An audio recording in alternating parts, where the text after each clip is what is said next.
For this next set of projects, we're going to be working in Adobe Illustrator. Now, I've already shown you the basic setup for Photoshop's work area, and Illustrator is very much the same. You've got your tools usually on the left-hand side, and depending on whatever tool you have selected, your tool options will change at the top, and also on the right-hand side, you've got a variety of palettes. These are some of the more important palettes to have open in general whenever you do a vector-based drawing. I like to have open my stroke palette, my swatches, and these are the default swatches that come up whenever you make a new document. Also, it's good to have your transparency. For our first couple of projects, we're going to be using the brushes, and as always, we'll always want to have our layers palette open as well.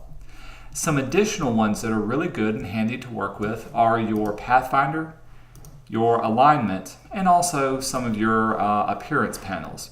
In general, you won't have to use these all the time, but I like to keep them kind of hidden off to the side. Also, as with Photoshop, if you can't find a palette, you can always go to Window, and here's all of the different palettes that you can have open.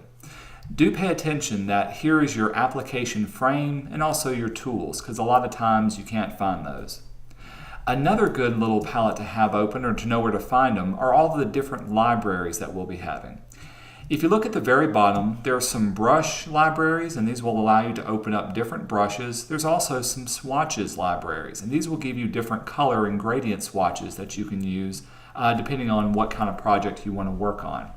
But in general, it's good to know that the little arrow that pops out will give you more swatch and brush libraries to choose from.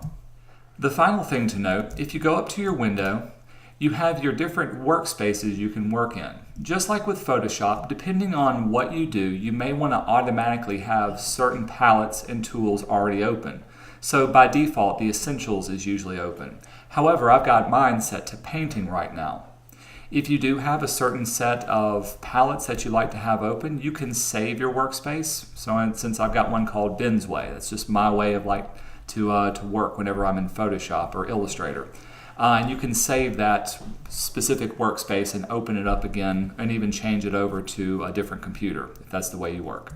All right, so let's jump in and do our first project.